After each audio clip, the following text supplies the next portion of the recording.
Liburan merupakan kegiatan yang paling menyenangkan di dunia ini. Tetapi kalau salah mensiasatinya, liburan pun pasti tidak akan menyenangkan alias mendadak miskin. Nah, karena pengeluaran yang tidak bermanfaat.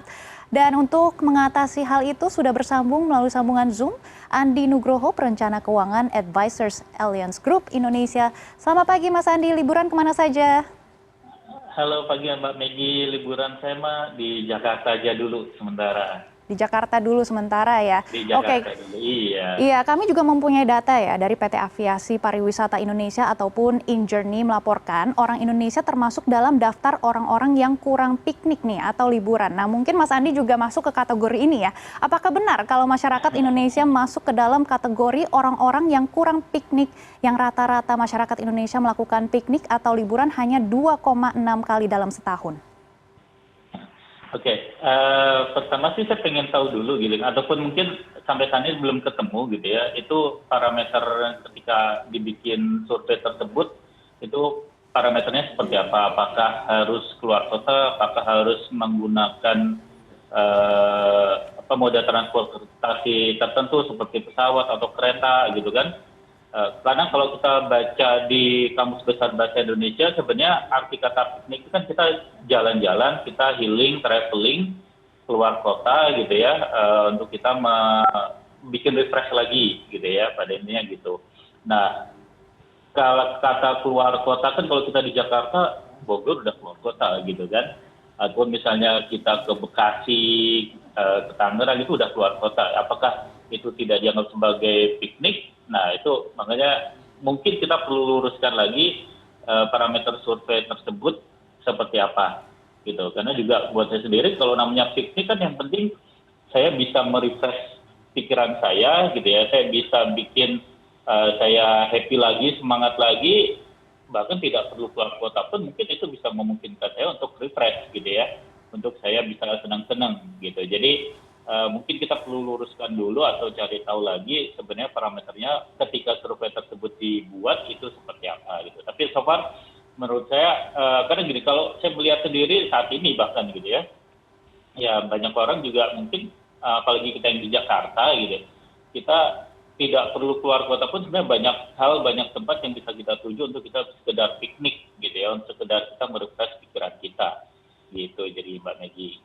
Baik, Mas Andi, nah ini kami juga ingin mengetahui apakah masih ada peluang untuk mendorong masyarakat Indonesia untuk berwisata di tanah air ke depannya, tentunya ini juga untuk mengatasi bokeh ini ya, Mas Andi?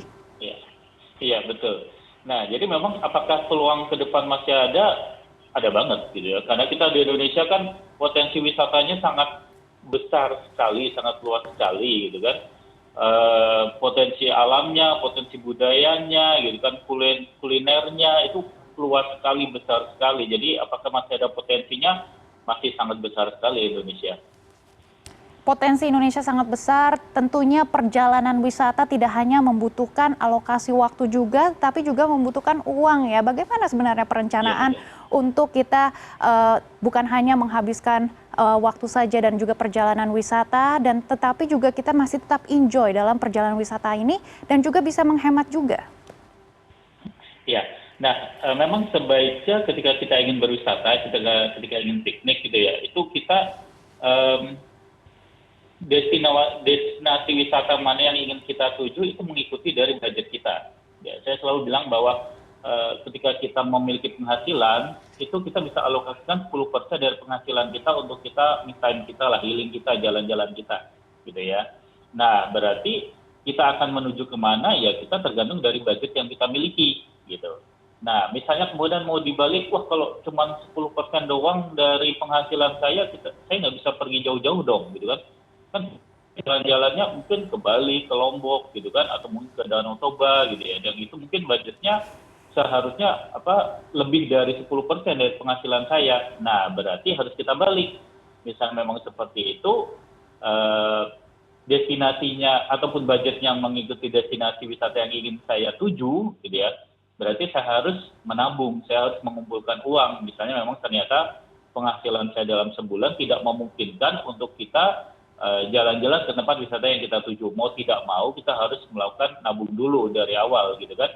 dari jauh-jauh hari supaya kita bisa menuju ke tempat yang kita tuju tadi itu tadi gitu. Karena juga di situ kan include di dalamnya nanti kita harus memikirkan selain biaya transportasi ya, itu juga kita harus memikirkan nanti kita akomodasinya di mana gitu kan, kemudian kita mau di sananya kita mau jajan di mana saja, kulineran di mana saja gitu kan, itu harus kita pikirkan, itu harus kita masukkan ke dalam budget yang kita kumpulkan di beberapa waktu sebelumnya tadi.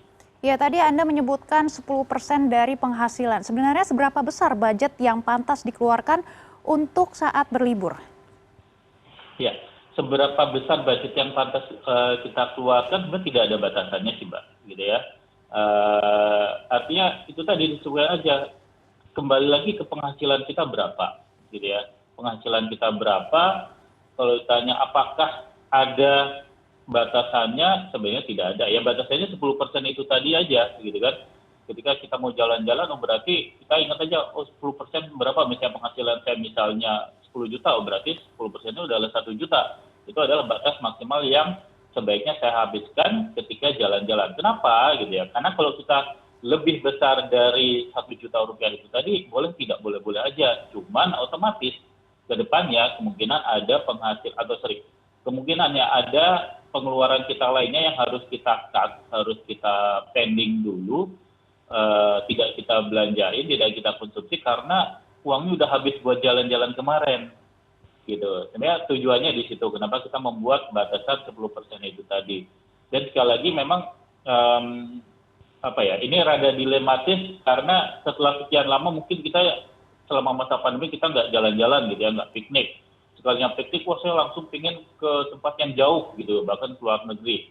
Nah, kita kadang dilematisnya gitu, secara psikologis kita ingin jalan-jalan ke tempat yang jauh. Namun, kita harus pertimbangkan lagi gitu ya, keuangan kita memenuhi ataupun mampu tidak untuk cover hal tersebut gitu ya. Jadi, kita harus pertimbangkan lagi bahwa jangan sampai nanti ketika kita pulang jalan-jalan gitu ya, dengan alasan, saya selama ini nggak pernah jalan-jalan, gitu. Kemudian kita pergi jalan-jalan, pulang-pulang ternyata nanti justru utangnya menumpuk, gitu kan. Justru nanti ada kebutuhan-kebutuhan lain yang tidak bisa tercover karena uangnya udah habis untuk jalan-jalan itu tadi. Baik, Mas Andi, meskipun kita sudah set begitu ya, sebenarnya budget maksimal kita, tapi terkadang saat liburan jika tidak menahan diri maka saldo di rekening pun berpotensi jadi korban ya, Mas Andi. Apakah perlu disiplin supaya kita tidak menuai sesal setelah liburan berakhir? Perlu banget, gitu ya. Karena namanya mengatur keuangan kan salah satu kuncinya supaya kita bisa sukses bukan hanya sekedar mengatur di awal, bukan sekedar membuat budgetnya, tapi disiplin dalam menjalankannya, gitu ya. Nah, disiplinnya contohnya seperti ataupun mungkin saya bahkan bilang gini, ya kondisi sekarang gitu ya, di mana orang mungkin kemarin mereka lama nggak jalan-jalan, lama nggak piknik, gitu ya, sekalinya jalan-jalan piknik, mereka ingin ke tempat destinasi yang jauh, yang memang mungkin cukup menyenangkan, gitu kan, lebih menyenangkan daripada di kota asalnya. Nah, oke deh, misalnya memang secara psikologis seperti itu, saya selalu bilang amankan dulu budget untuk bulan depan. Untuk kebutuhan-kebutuhan yang bersifat wajib dan penting, kewajiban-kewajiban kita diamankan dulu, ya, kebutuhan bulan depannya. Selebihnya silakan gunakan untuk jalan-jalan. Karena kan ini istilah kata pelampiasan setelah sekian lama nggak jalan-jalan gitu ya. Tujuannya apa? Tujuannya adalah biar ketika kita pulang nanti, gitu ya, walaupun kita mungkin menghabiskan dana kita lebih besar dari 10%, mungkin habis sampai 20-30% dari penghasilan kita, tapi paling tidak kita ketika pulang kita nggak kebingungan lagi nanti, bayar uang sekolah anak dari mana gitu kan, bayar air, bayar listrik dari mana gitu, bayar cicilan kredit dari mana, karena udah kita amankan duluan di depan.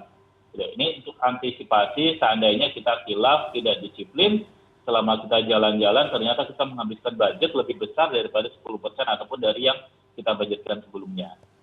Jadi memang harus membuatkan planning jangka pendek dulu, amankan semua pengeluaran yang wajib untuk setelah liburan ya, Mas Andi. Tetapi memang dengan kemudahan menggunakan pay later ya, Mas Andi, yang semakin dimanjakan untuk memenuhi kebutuhan kita saat berlibur. Apakah fasilitas menunggak seperti pay later ini juga potensi menumpuk utang lebih banyak saat liburan? tergantung dari kita sendiri gitu ya. Artinya pay later ini kan kurang lebih sama kayak kartu kredit ya, cuman beda apa, kalau kartu kredit kita harus apply di awal, sementara kalau pay later kita bisa instan langsung menggunakannya gitu ya. Nah, apakah berpotensi membuat kita menumpuk utang? Iya. Kalau kita kemudian setelah kita gunakan, kita kemudian tidak langsung apa, kalau kartu kredit kita bisa langsung lunasin, tapi kalau pay later kan berarti kita jangka waktu beberapa waktu ke depan itu kemudian kita lunasin secara mencicil. Iya betul, sama aja kita menumpuk utang gitu ya. Nah, memang kendalanya ataupun tantangannya adalah ketika kita membayarnya, oh saya beli tiketnya pakai pay later gitu kan, demi saya bisa jalan-jalan ke destinasi yang saya inginkan, impikan selama ini. Nah, itu otomatis kita akan menumpuk utang gitu ya. Apalagi misalnya ternyata kita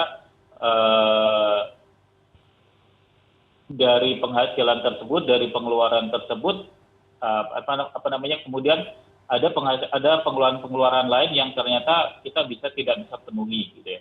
Oh, kita masih punya cicilan kredit yang lainnya. Oh, saya masih harus bayar kebutuhan-kebutuhan lainnya. Ya otomatis ini ketika kita menggunakan pay later, karena kita bayarnya untuk beberapa waktu ke depan dicicil, ya otomatis akan membuat kita menumpuk utang juga.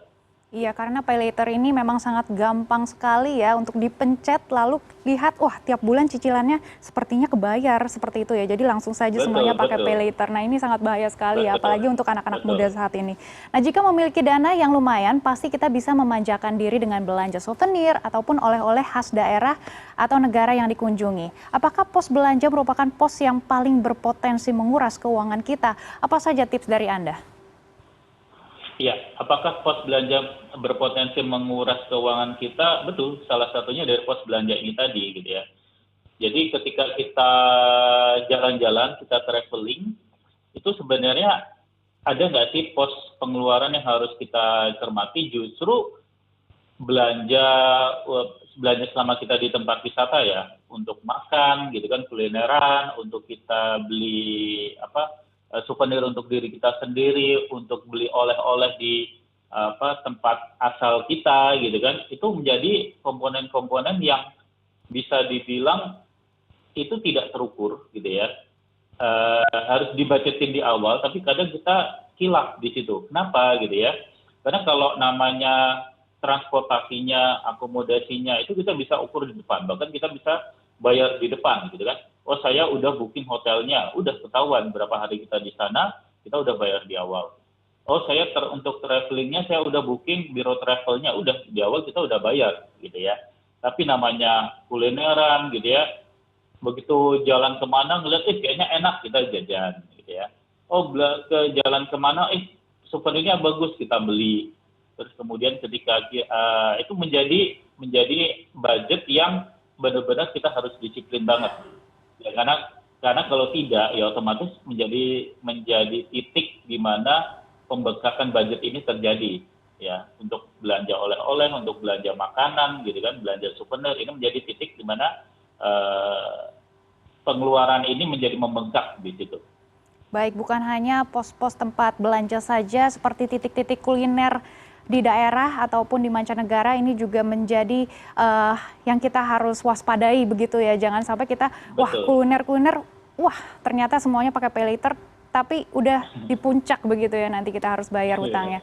Baik, terima kasih Mas Andi sudah bergabung bersama kami di Bisnis dan Referensi. Ya, makasih Mbak Maggie.